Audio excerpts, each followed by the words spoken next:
Buenos días, mi nombre es Luis Pinto, soy residente del primer año del posgrado de gastroenterología de la Ciudad Hospitalaria Dr. Enrique Tejer. El día de hoy, continuando con las sesiones académicas, estaremos hablando acerca de los tumores malignos del intestino delgado. Estas son neoplasias infrecuentes que representan el 1 al 2% de los tumores malignos del tracto gastrointestinal. Estos tumores se dividen en tumores primarios, que son aquellos que se originan directamente del tejido intestinal, dentro de los cuales tenemos el adenocarcinoma, los tumores neuroendocrinos o tumor carcinoide, los linfomas y los sarcomas. Y se dividen también en tumores secundarios o metastásicos, donde los orígenes más frecuentes suelen ser el melanoma, el cáncer de pulmón, el cáncer de mama, el cáncer colorectal y el cáncer de próstata. Son más frecuentes después de los 60 años, afectan predominantemente al sexo masculino y a la raza negra. Entre los factores de riesgo descritos tenemos la enfermedad de Crohn y la enfermedad celíaca debido a los cambios inflamatorios crónicos que inducen en la pared intestinal, enfermedades genéticas con tendencia a la malignización como el síndrome de Lynch, el síndrome Peux-Jeger o la la poliposis adenomatosa familiar, la dieta rica en grasas saturadas y el consumo excesivo de alcohol. Estos tumores suelen presentarse usualmente en forma asintomática y son encontrados como hallazgos incidentales durante un procedimiento quirúrgico o un procedimiento de autopsia, o pueden presentarse con síntomas inespecíficos que pueden ir desde dolor abdominal, pérdida de peso, náuseas, vómitos, sangrado digestivo, obstrucción o perforación intestinal. En la presente diapositiva tenemos la clasificación TNM para los tumores malignos del intestino delgado en forma general. Tomando en consideración entonces que el primer segmento, que representa la letra T, hace referencia a la extensión del tumor en la pared intestinal, teniendo entonces también varios niveles. T0 cuando no hay evidencia del tumor primario, T y S cuando hay presencia de un carcinoma in situ, que es el que está limitado a la capa epitelial de la mucosa. T1 cuando hay afectación de la mucosa y la submucosa, dividiéndose en T1A cuando hay invasión de la lámina propia, T1B cuando hay afectación de la submucosa, T2 cuando hay invasión de la muscular propia, T3 es cuando el tumor invade a través de la muscular propia al tejido perimuscular no cubierto por peritoneo, y T4 es cuando el tumor perfora el peritoneo visceral e invade estructuras vecinas. La N hace referencia al número de ganglios linfáticos regionales afectados, encontrando que N0 es cuando no hay metástasis ganglionares presentes, N1 es cuando hay metástasis ganglionares de 1 a 3 ganglios y N2 es cuando hay más de 4 ganglios linfáticos regionales afectados. Y la M hace referencia a las metástasis a distancia, observando que M0 es cuando no hay metástasis a distancia y M1 es la presencia de metástasis a distancia. Hablaremos ahora entonces de cada uno de los tipos histológicos de tumores malignos, empezando con el adenocarcinoma. El adenocarcinoma es una neoplasia maligna que se origina a partir del epitelio intestinal. Este tumor se origina específicamente a partir de un adenoma. Es el tumor maligno más frecuente del intestino delgado y representa el 50% de las neoplasias malignas de este segmento intestinal. Son tumores más frecuentes en hombres entre la sexta y la séptima década de la vida. Se localizan principalmente en el duodeno distal, entre la tercera y la cuarta porción, en un 60% de los casos, y en el yeyuno proximal, en un 20% de los casos.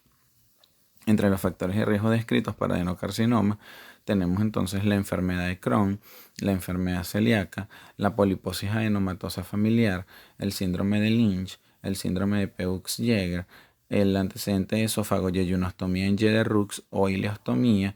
Esto relacionado con el contacto continuo de la mucosa intestinal con el jugo biliopancreático, que puede actuar como un agente carcinógeno. Son tumores que tienen crecimiento anular o circunferencial y que causan frecuentemente estenosis y ulceración, y estos son tumores que suelen afectar un segmento intestinal corto.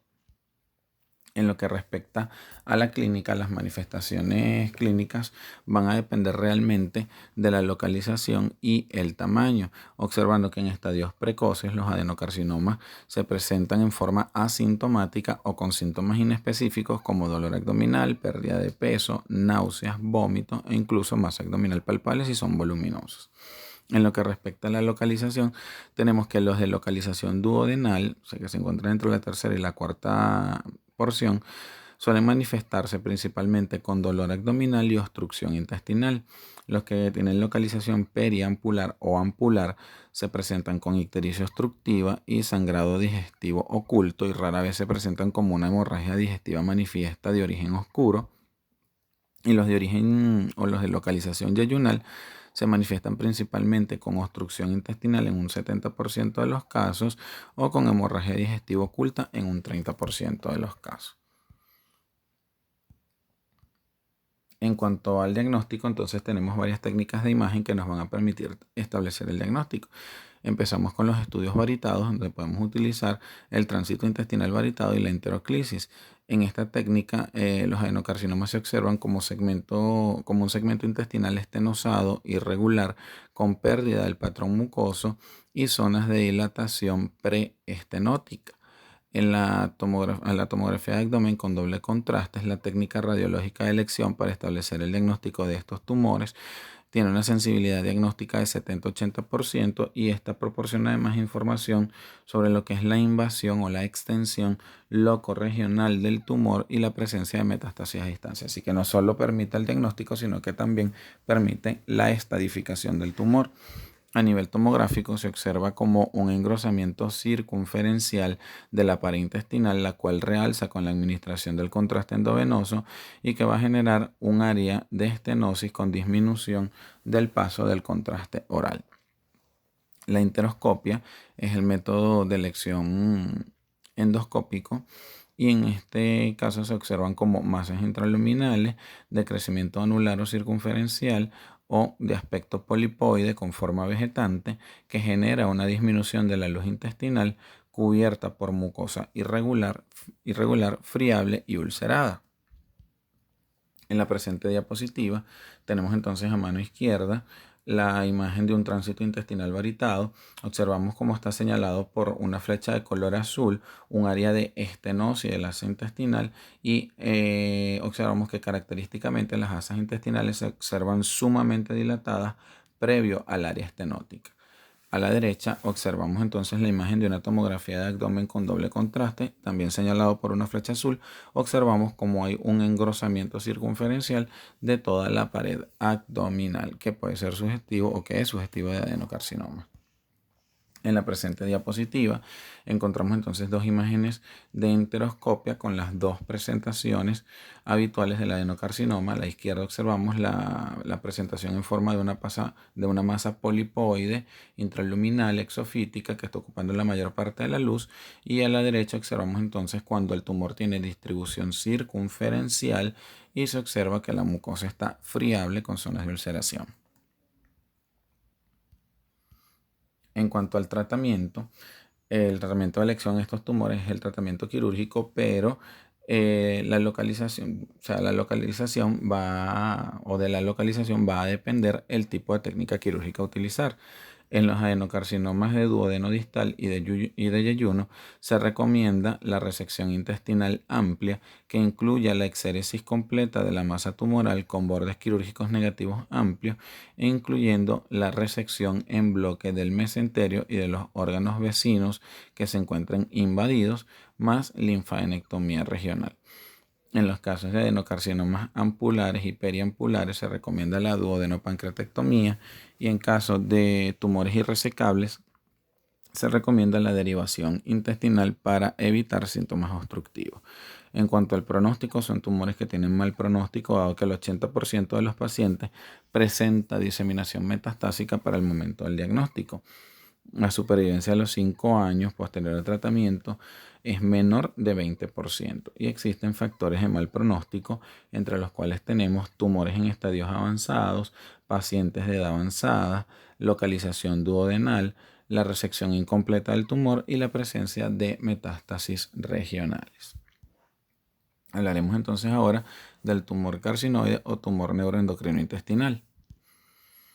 El tumor carcinoide es una neoplasia maligna que se origina a partir de las células enterocromafines que se encuentran en las criptas de Lieberkühn. Estas representan el 30% de los tumores malignos del intestino delgado, así que son los segundos más frecuentes. Va a afectar por igual a ambos sexos y es más frecuente después de los 65 años. Estos se localizan principalmente en el ilion distal, generalmente en los últimos 60 centímetros del ilion, en el apéndice y en el recto. Sin embargo, también pueden estar localizados en esófago, estómago, páncreas, colon y órganos extradigestivos como pulmón y ovario. Son tumores submucosos de pequeño tamaño, generalmente miden entre 1 y 3 centímetros, de crecimiento lento, multifocales o multicéntricos en el 30% de los casos, y ellos tienden a infiltrar por completo la pared intestinal, afectando la serosa y provocando una marcada reacción desmoplástica que va a conllevar a la formación de múltiples adherencias a nivel del mesenterio y entre las propias asas intestinales. Son tumores neuroendocrinos que producen o liberan sustancias vasoactivas a la circulación sistémica. Los carcinoides intestinales producen principalmente serotonina, pero pueden producir otras aminas bioactivas como bradiquinina, histamina, catecolaminas y prostaglandinas. Son tumores con bajo grado de malignidad y ellos presentan metástasis a ganglios linfáticos regionales y metástasis hepática por vía hematógena.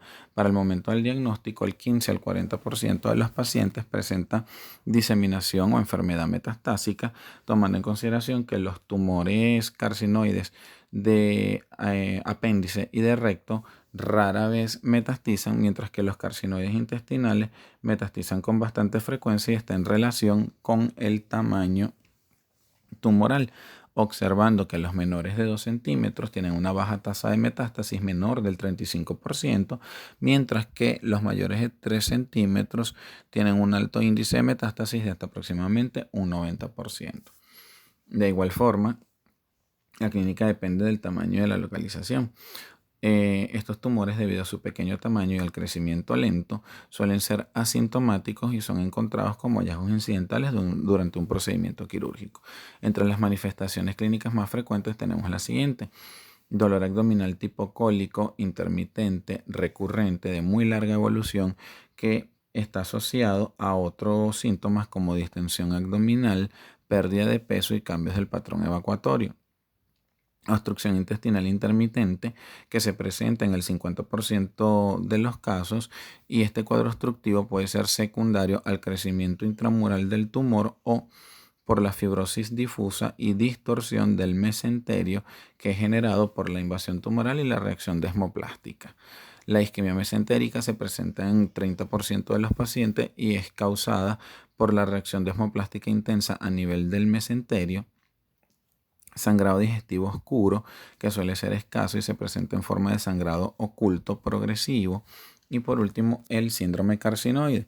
El síndrome carcinoide es una manifestación realmente que es poco frecuente y que ocurre o que es secundaria a la liberación de las sustancias bioactivas a la circulación sistémica.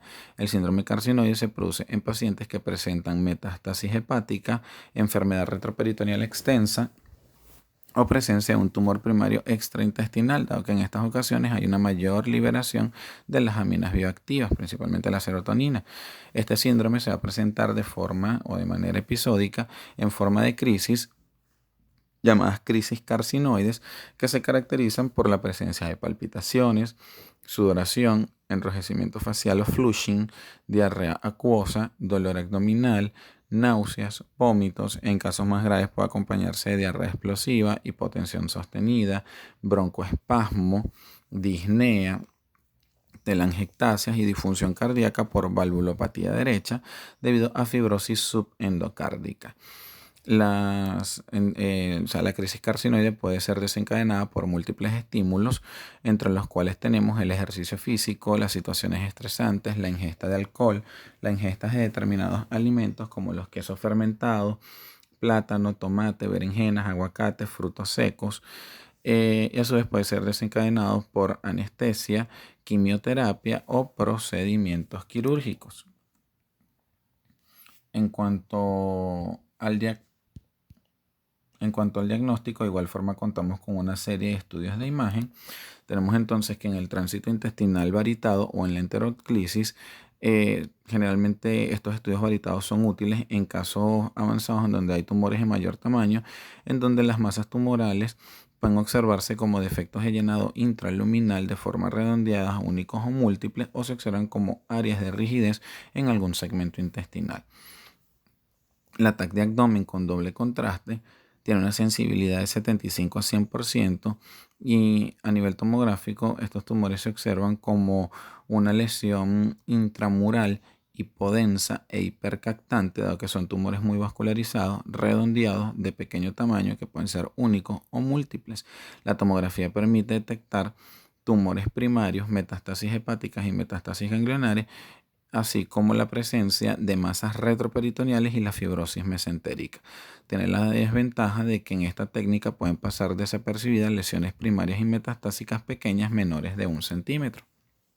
Ya tenemos la gammagrafía con octreotide o octreoscan, cuyo uso se fundamenta en que los tumores carcinoides presentan receptores de somatostatina en su superficie. En esta técnica se infunde octreotide marcado con un isótopo que es el indio 111, el cual se acumula en la superficie del tumor, permitiendo la obtención de la imagen tumoral y su localización.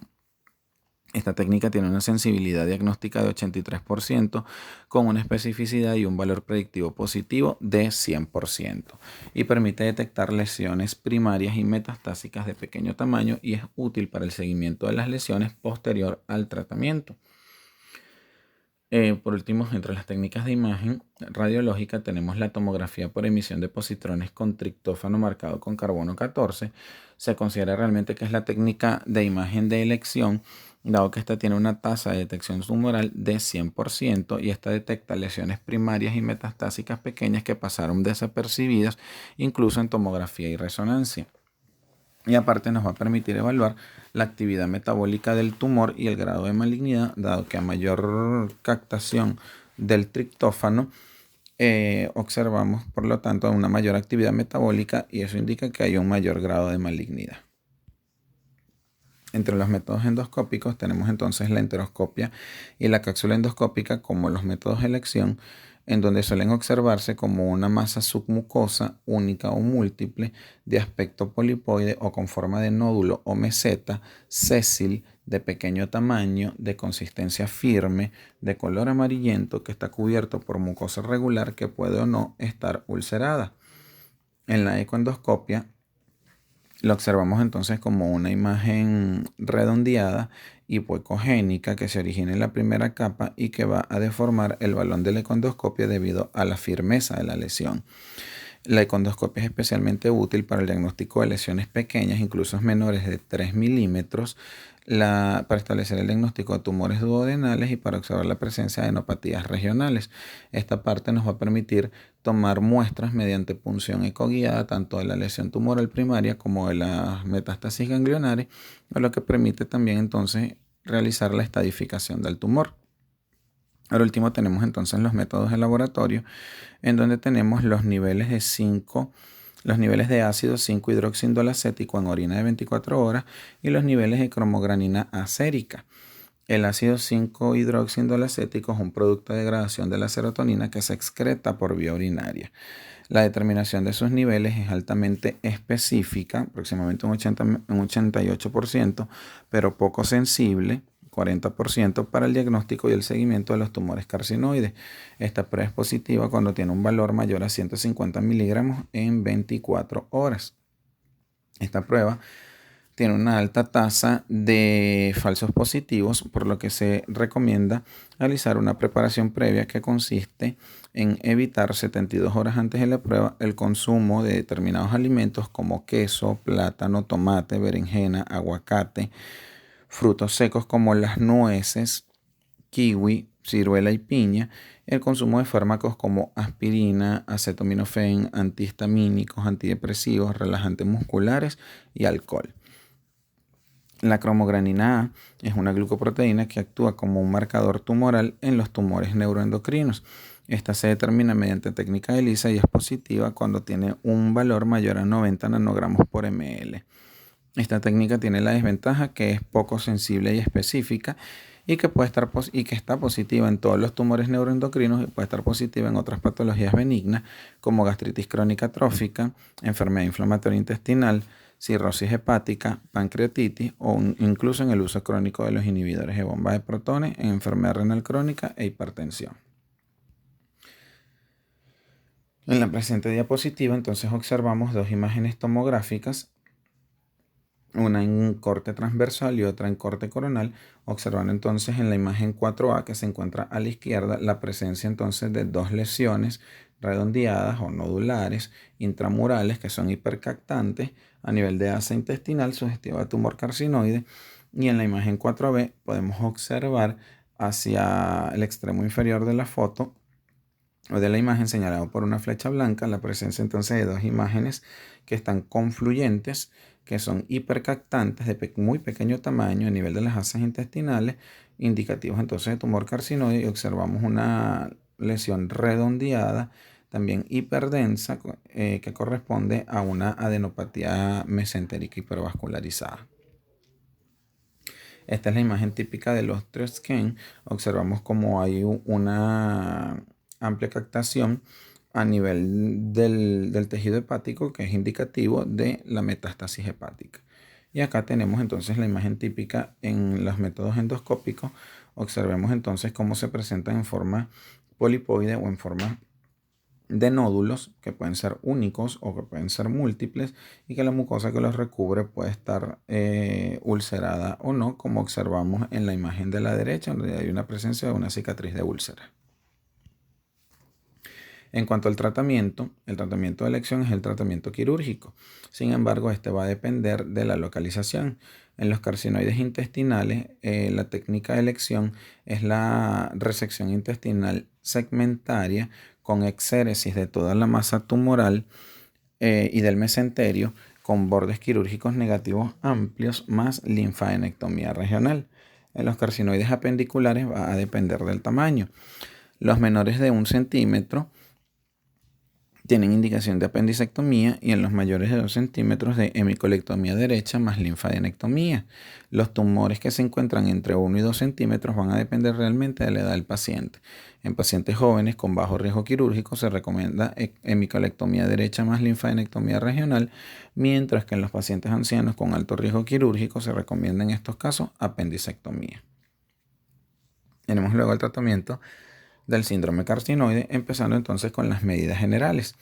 Estas medidas generales incluyen medidas dietéticas. En estos pacientes se recomienda la dieta hipercalórica, rica en grasas, proteínas y vitaminas, y se debe evitar el consumo de los alimentos que desencadenen la crisis carcinoide que ya mencionamos anteriormente. De igual forma, debemos evitar el ejercicio físico, las situaciones de estrés, y podemos utilizar tratamientos sintomáticos como los fármacos antidiarreicos como loperamida, difenoxilato, ciproheptadina u ondansetron o tropicetrón, y estos fármacos consiguen un adecuado manejo de la diarrea, pero no mejoran la rubefacción, el broncoespasmo ni la excreción urinaria de ácido hidroxindolacético. Los antihistamínicos como fexofenadina, loratadina o difenhidramina realmente son beneficiosos para el tratamiento o para el manejo de la rubefacción y de los exantemas, y los beta-2 adrenérgicos o la teofilina para el manejo del broncoespasmo. Ahora hablaremos del tratamiento específico del síndrome carcinoide. Tenemos varias opciones. Entonces, los análogos de la somatostatina son los fármacos de elección para el tratamiento del síndrome carcinoide. Estos consiguen un descenso bastante adecuado de los niveles del ácido 5-hidroxiindolacético en orina, logran un adecuado control sintomático, observando que controlan la rubefacción y el broncoespasmo en el 90% de los pacientes y la diarrea en el 80% de los casos. Se le ha descrito aparte de estos análogos un efecto citostático antitumoral, dado que inducen la apoptosis de las células tumorales, conllevando a la estabilización o a la regresión del tamaño tumoral, y aparte tienen un efecto antiangiogénico. Estos fármacos desarrollan taquifilaxia con el uso prolongado, por lo que se recomienda solamente en aquellos pacientes con síntomas severos que no puedan ser controlados con medidas generales. Entre los efectos adversos descritos de los análogos de la somatostatina tenemos anorexia, náuseas, vómitos, flatulencias, esteatorrea, dolor local en el sitio de la inyección, y a largo plazo favorecen la aparición de litiasis biliar y litiasis coledociana. Entre estos fármacos tenemos el octreotide en una dosis de 150 microgramos cada 8 horas por vía subcutánea, O podemos utilizar las presentaciones de liberación prolongada, en donde está el acetato de octreotide en una dosis de 20 a 30 miligramos por vía intramuscular que se administra mensual, y el lanreotide que se administra una dosis de 30 miligramos por vía intramuscular cada 7 a 14 días. El interferón alfa está indicado cuando existe una pobre respuesta al tratamiento con octreotide.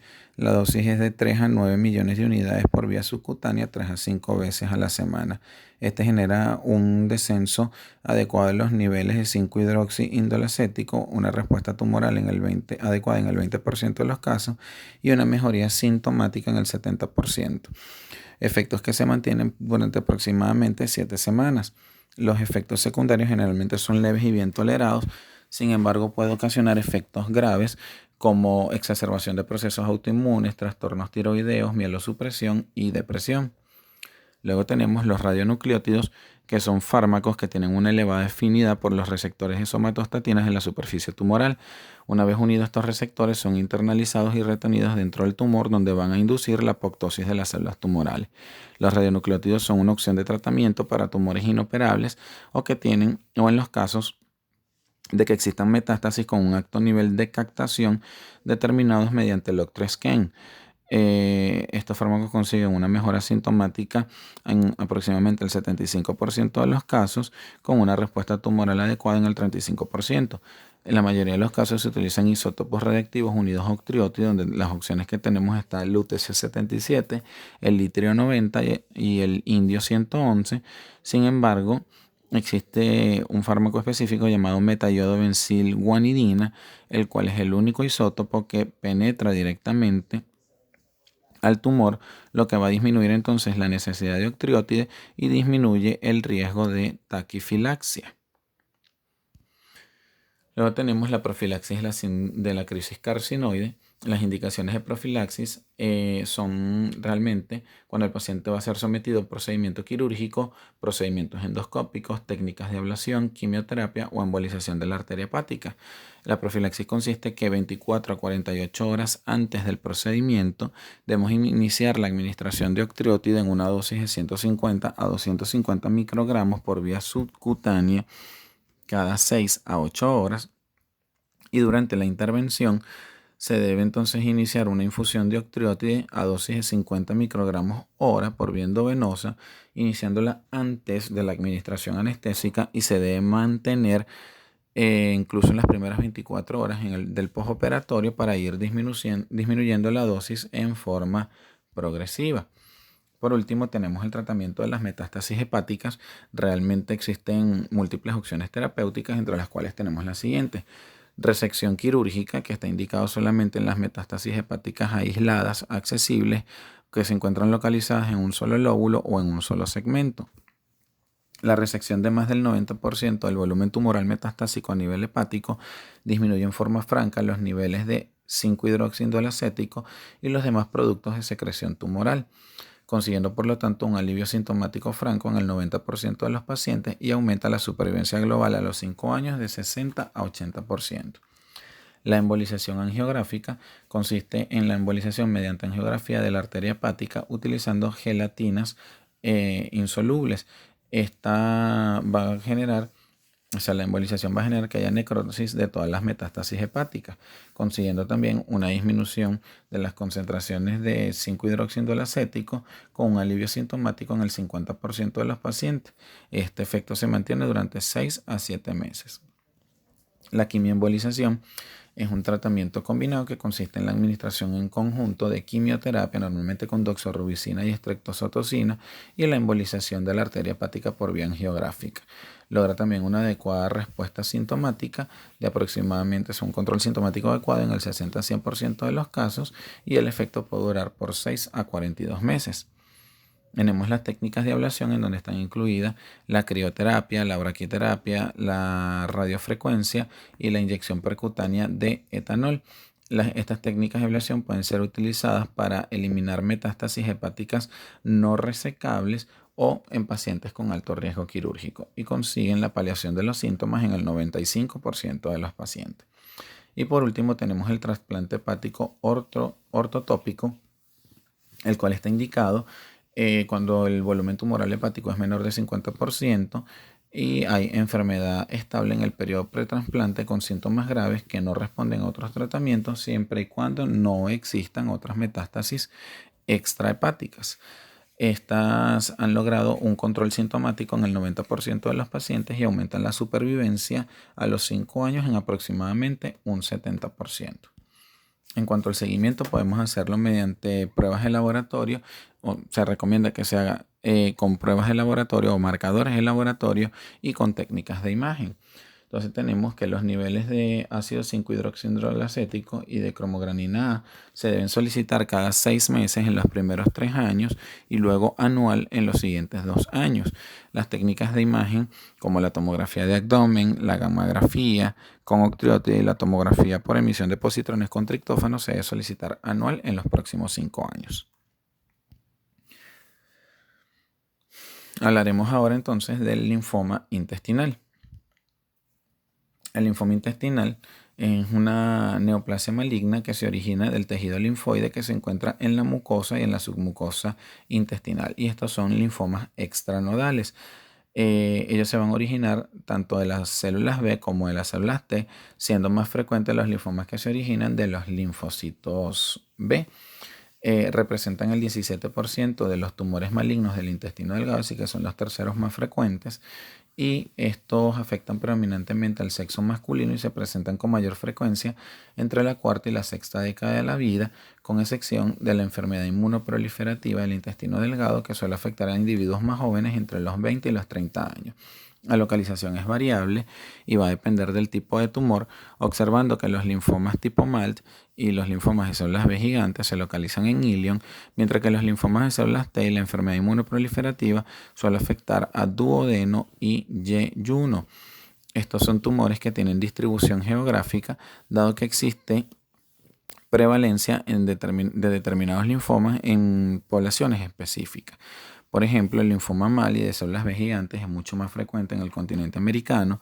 En África predomina el linfoma de Burkitt. En Europa predomina el linfoma de células T, mientras que en los países mediterráneos y de Medio Oriente predomina la enfermedad inmunoproliferativa del intestino delgado.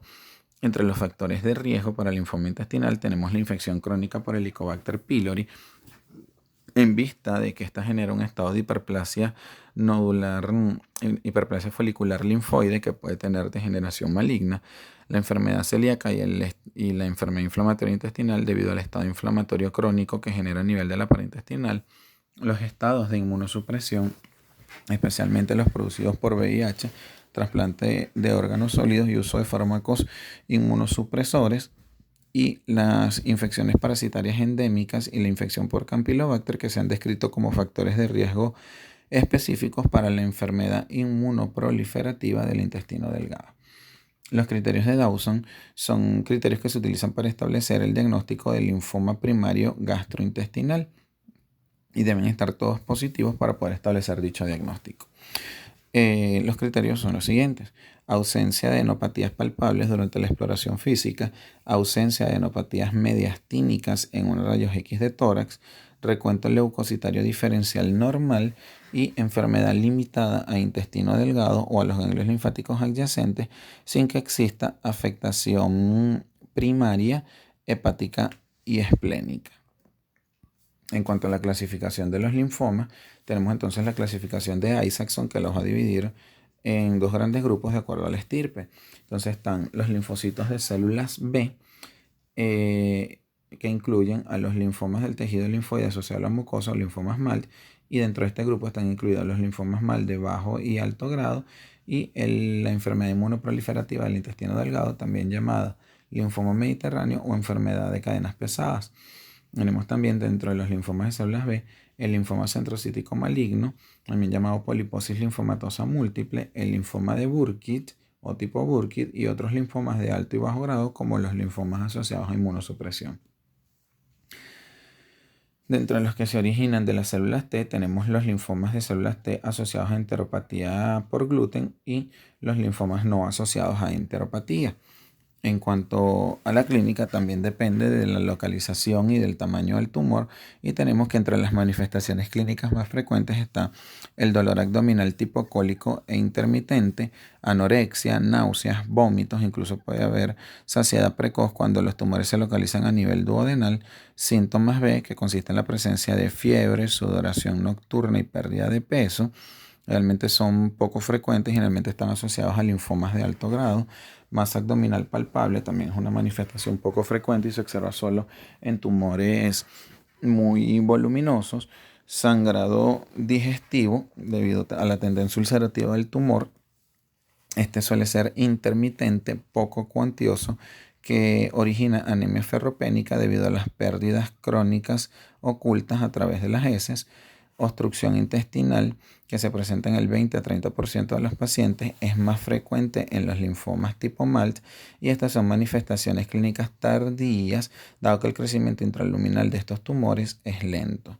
La perforación intestinal se presenta en el 20-25% de los pacientes y también es causado por la tendencia a ulcerarse que presenta este tumor. Síntomas malabsortivos como diarrea, dolor abdominal, pérdida de peso, distensión abdominal, edemas y anemia se observan con mayor frecuencia en enfermedad inmunoproliferativa y en linfoma de células T asociados a enteropatía, y la acropaquia, que es una manifestación que se presenta en forma exclusiva en los pacientes con enfermedad inmunoproliferativa de intestino delgado. En cuanto al diagnóstico, tenemos entonces múltiples técnicas también de imagen que nos van a facilitar el diagnóstico. Entre ellas tenemos la siguiente: el tránsito intestinal varitado, en donde se van a observar asas intestinales irregulares con mucosa especulada por el engrosamiento de los pliegues intestinales, con zonas de estenosis juntos con áreas de dilatación preestenótica que son bastante acentuadas y difusas. La TAC de abdomen con doble contraste, en donde podemos tener hallazgos bastante variables que incluyen el engrosamiento de la pared intestinal, la presencia de masas tumorales parietales únicas o múltiples hipodensas, segmentos de estenosis intestinal y la presencia de nódulos mesentéricos.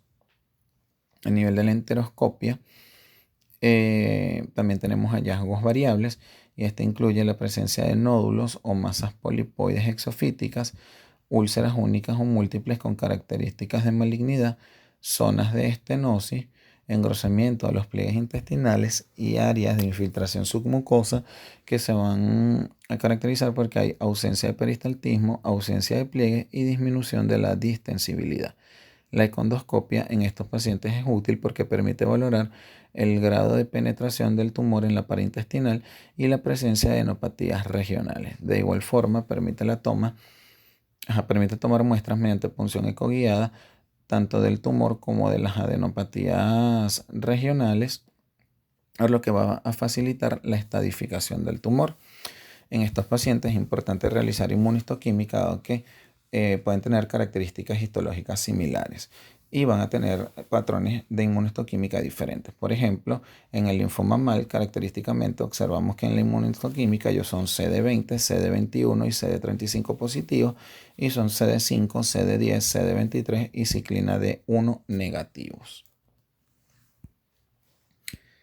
En la presente diapositiva,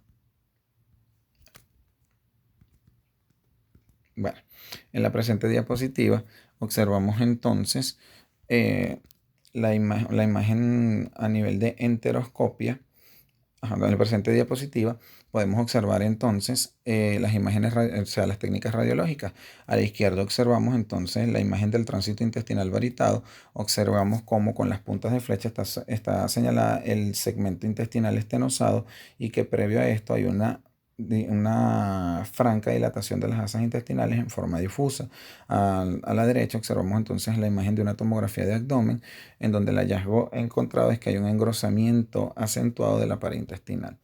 En esta diapositiva observamos múltiples imágenes de enteroscopia, donde se pueden observar los distintos hallazgos endoscópicos, como son la presencia de una imagen polipoide o nodular que incluso está ulcerada, única en este caso. En la del centro observamos cómo hay masas polipoides exofíticas irregulares. en este caso múltiples, y en la última imagen observamos como hay presencia de una lesión que está infiltrando submucosa, que es más extensa, que se presenta incluso con friabilidad y múltiples ulceraciones. Acá tenemos la imagen de ecoendoscopia, en donde observamos cómo es la penetración del tumor en las distintas capas de la pared intestinal. Tenemos entonces la estadificación. Entonces, aparte de los estudios que se realizaron para lograr el diagnóstico, para completar la estadificación se debe realizar el aspirado de médula ósea para determinar si hay invasión o no de la misma. Algunos autores recomiendan la realización de la aparatomía de estadificación para tomar múltiples biopsias de la pared intestinal, de las adenopatías regionales y del tejido hepático. Sin embargo, este procedimiento suele estar asociado a alta tasa de complicaciones postoperatorias. Los linfomas primarios gastrointestinales o intestinales se van a dividir en 4 estadios. Tenemos el estadio 1, en donde el tumor está confinado al tubo digestivo, puede ser una lesión única o múltiple en forma contigua. El estadio 2 es cuando hay extensión a los ganglios linfáticos intraabdominales, y este se divide en 2-1, cuando hay afectación de ganglios locales que incluyen los paraintestinales y paragástricos, y 2-2 cuando hay afectación de los ganglios distantes como los mesentéricos, paraórticos, paracavos, inguinales o pélvicos. El estadio 3 es cuando hay penetración de la serosa con afectación de los órganos o tejidos adyacentes por contigüidad, y en el estadio 4 es cuando hay afectación intestinal difusa, afectación supradiafragmática o afectación medular.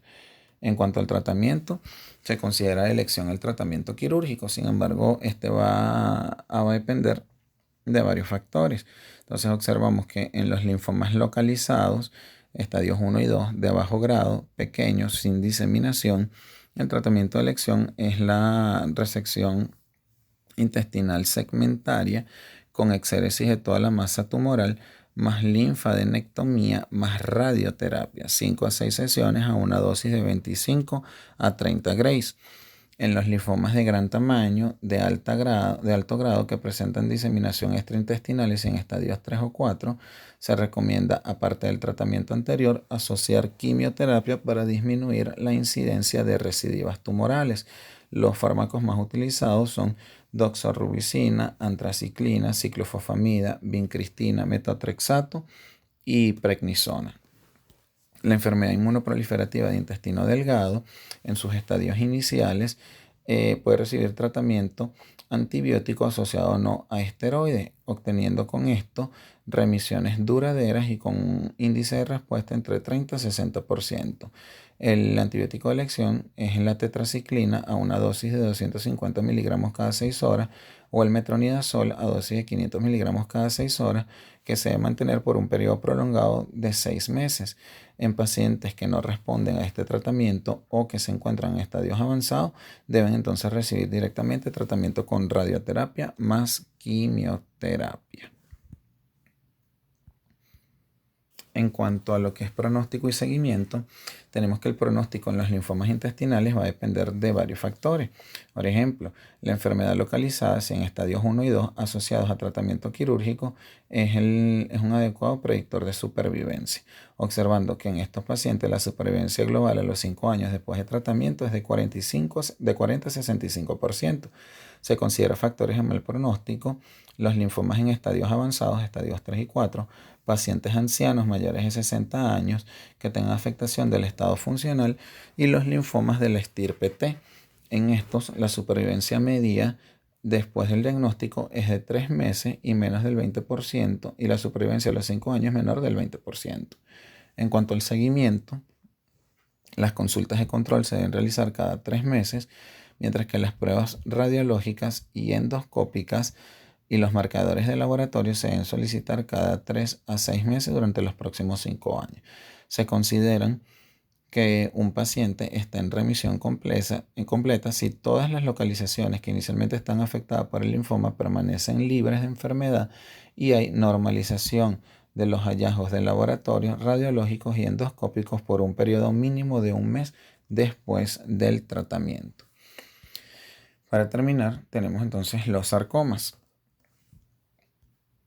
Los sarcomas representan el 14% de los tumores malignos del intestino delgado, y estos engloban un conjunto de lesiones malignas de origen diverso, dentro de los cuales están el tumor del estroma gastrointestinal, el leiomiosarcoma, el liposarcoma, el fibrosarcoma, el angiosarcoma y el neurofibrosarcoma. Y todos ellos son tumores submucosos. Son más frecuentes en hombres entre los 50 y los 60 años. Se localizan principalmente el yeyuno y rara vez afectan el duodeno y el ilion. Son tumores de crecimiento lento que de hecho tienen dos patrones de crecimiento, intraluminal e intramural, y la clínica va a depender específicamente de este patrón de crecimiento, dado que en los tumores de crecimiento endoluminal se presentan principalmente con dolor abdominal, sangrado digestivo oscuro y obstrucción intestinal, mientras que los intestinales cursan principalmente con masa abdominal palpable y perforación intestinal.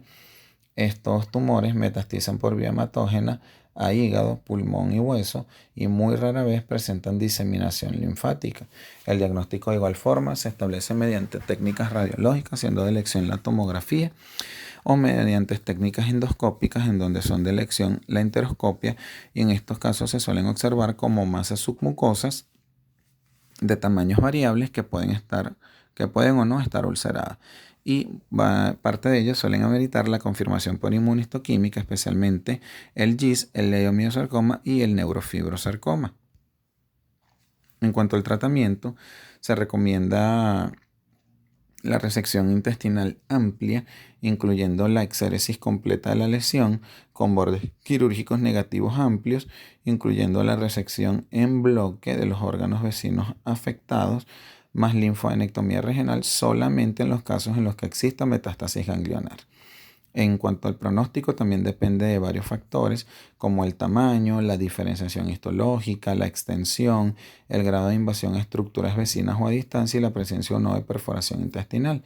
La sobrevida a los 5 años es mayor a 20%, sin embargo disminuye con la presencia de lesiones metastásicas en hígado y en peritoneo o con la presencia de perforación intestinal. Muchísimas gracias.